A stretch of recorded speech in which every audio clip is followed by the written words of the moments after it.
Piping కుట్టేటప్పుడు మన నెక్కి రౌండ్ తిరిగే చోటు ఉంటుంది కదండి, అక్కడ ఎలా కుట్టే నీట్గా వస్తుంది, ఎలా కుట్టుకోవద్దో చూద్దాము. చూడండి, ఇక్కడ నేను నెక్ దగ్గర క్లాత్ని లాగకుండా, క్లాత్ ఎలా ఉందో పైపింగ్ క్లాత్ అలానే కుట్టేస్తున్నాను. అంటే లాగొద్దండి, రౌండ్ తిరిగే దగ్గర మనం లాగామనుకోండి అది నీట్గా రౌండ్ తిరగదన్నమాట. ఇట్లా పట్టేసినట్టు అసలు అక్కడ కంఫర్ట్గా ఉండదు ఆ క్లాత్కి అనేది. మనకు నెక్ కూడా ఫినిషింగ్ అనేది నీట్గా రాదు. ఇలా కుట్టేసుకున్న తర్వాత ఇలా ఘాట్స్ అయితే పెట్టేసుకోవాలండి నెక్ రౌండ్స్ దగ్గర. ఇలాగ పెట్టేసుకున్నాం అనుకోండి ఘాట్లు అనేవి, మనకి నెక్ అనేది నీట్గా రౌండ్ తిరుగుతుంది, షేప్ అనేది కరెక్ట్ ఉంటుంది, ఫినిషింగ్ కూడా బాగుంటుంది కదండి. ఇప్పుడు చూడండి, అదే కుట్టు పైన నేను థ్రెడ్ పెట్టేసాను. ఇలా స్టిచ్ చేసుకోవాలండి. ఇలా స్టిచ్ చేసుకుంటే చూడండి ఎంత నీట్గా వస్తుంది అసలు పైపింగ్ అనేది. మనం బయట స్టిచ్ చేయించినట్టే ఉంటుందండి.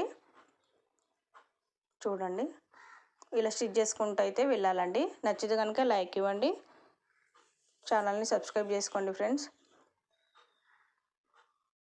ఇలా నీట్గా కుట్టుకుంటూ వెళ్ళాలండి. నీట్గా కుట్టుకుంటూ వెళ్తే మనకి పైపింగ్ అనేది బయట కుట్టించినట్టే వస్తుంది. థ్యాంక్ యూ ఫర్ వాచింగ్ అండి. వీడియో మొత్తం వరకు చూడండి, నెక్ ఎలా రౌండ్స్ వచ్చిందో నేను చూపిస్తాను. కుట్టు మీద ఇలా కుట్టేసేసుకోవాలండి సైడ్లకి, పాదమంత మందంతో వేసేసుకుంటే మనకైతే సరిపోతుంది. చూడండి, ఎక్కడ కూడా మెలికలు లేకుండా నెక్ అనేది రౌండ్గా తిరిగింది. చూడండి.